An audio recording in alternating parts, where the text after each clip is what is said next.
মহাবিশ্বের এক বিশাল অংশ আমাদের চোখের আড়ালে। পবিত্র ধর্মগ্রন্থগুলোতে যেমন জিন জাতির বর্ণনা রয়েছে, তেমনি মধ্যপ্রাচ্যের প্রাচীন পাণ্ডুলিপি এবং আরব্য লোকগাথায় উল্লেখ আছে এমন 7 জন জিনের কথা যারা বিশাল সাম্রাজ্য শাসন করেন। তাদের বলা হয় 7 পৃথিবীর 7 রাজা। আজ আমরা এমন এক রোমাঞ্চকর ভ্রমণে বের হব যেখানে আপনি পরিচিত হবেন সেই 7 জন ক্ষমতাধর জিন রাজার সাথে, যাদের নাম শুনলে আজও থরথর করে কাঁপে জিনের জগৎ। ভিডিওটি শেষ পর্যন্ত দেখুন, কারণ শেষের রাজাটি সবচেয়ে রহস্যময়। চলুন তাহলে ভ্রমণ শুরু করা যাক। ভ্রমণটি শুরু করার পূর্বে আপনি আপনার হেডফোনটি কানে লাগিয়ে নিন। প্রথমেই আসা যাক আল মুদাহাব বা স্বর্ণালী রাজার কথায়। তাকে বলা হয় জিনের জগতের কুবের। তার সিংহাসনটি এমন এক ধাতু দিয়ে তৈরি যা পৃথিবীতে বিরল। লোককথা অনুযায়ী তিনি 360টি ভিন্ন ভিন্ন জিন গোত্রের অধিপতি। প্রাচীন জাদুকররা মনে করত আল মুদাহাব পৃথিবীর প্রতিটি লুকানো খনি এবং গুপ্তধনের অবস্থান জানেন। তিনি রবিবার এবং সোনা ধাতুর উপর প্রভাব বিস্তার করেন। তার উপস্থিতিকে বর্ণনা করা হয় এক উজ্জ্বল আলোর ঝিলিক হিসেবে, যা সাধারণ মানুষের চোখ সইতে পারে না। সোমবারের অধিপতি হলেন মুররা। তাকে শ্বেত রাজা বলা হয়। কিছু প্রাচীন সূত্রে তাকে অত্যন্ত রূপবতী এবং নারী জিন বা রানী হিসেবে উল্লেখ করা হয়েছে।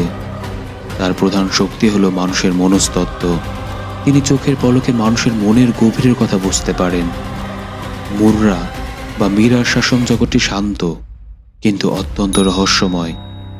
বলা হয় পূর্ণিমা রাতে বিশেষ কিছু পদ্ধতির মাধ্যমে তাকে আহ্বান করা হতো প্রাচীনকালে। তার সংস্পর্শে নাকি রূপার উজ্জ্বলতা শতগুণ বেড়ে যায়। এবার পরিচয় করে দিচ্ছে 7 রাজার মধ্যে সবচেয়ে ভয়ঙ্কর যোদ্ধা আল আহমার বা লাল রাজার সাথে। তিনি ইফরিত নামক শক্তিশালী জিন জাতির নেতা। তার গায়ের রং টকটকে লাল এবং তিনি বিশাল এক সিংহকে বাহন হিসেবে ব্যবহার করেন। তিনি মঙ্গলবারের অধিপতি এবং আগুনের উপর তার পূর্ণ নিয়ন্ত্রণ রয়েছে। আল আহমার ক্রোধ ও যুদ্ধের প্রতীক। কথিত আছে যেখানে রক্তপাত বা যুদ্ধ হয় সেখানে এই লাল রাজার কোনো না কোনো সেনার ছায়া থাকে। তার হাতে থাকা তলোয়ারটি আগুনের লিলিয়ান শিখা দিয়ে তৈরি। বুধবারের অধিপতি হলেন বারকান বা নীল রাজা। তাকে বলা হয় জাদুকরদের রাজা। তার ক্ষমতা শারীরিক শক্তির চেয়ে বুদ্ধিতে বেশি। বারকান মূলত নীল রং এবং পিতল ধাতুর উপর শাসন করেন। প্রাচীন প্রথি অনুযায়ী বারকান মানুষের এবং জিনদের কালো জাদুর গভীর সব রহস্য শেখাতে সক্ষম। তবে তার সাথে চুক্তি করা অত্যন্ত ঝুঁকিপূর্ণ, কারণ তিনি অত্যন্ত চতুর। তার রাজ্যে লক্ষ লক্ষ মারিদ জিনের বসবাস, যারা এক নিমেষে যে কোনো ধ্বংসলীলা চালাতে পারে। জিনের জগতের বিশৃঙ্খলা থামানোর জন্য একজন মহাবিচারক আছেন, যার নাম শামহুরাস। তাকে বলা হয় বেগুনি রাজা। তিনি এই 7 জনের মধ্যে বয়সে সবচেয়ে বড়। বলা হয় হযরত সুলাইমান আলাইহিস সালামের জন্মের 1000 বছর আগে থেকেই তিনি এই পৃথিবীতে আছেন। শামহুরাস অত্যন্ত ধীরস্থির এবং ন্যায়পরায়ণ। তিনি বৃহস্পতিবার শাসন করেন।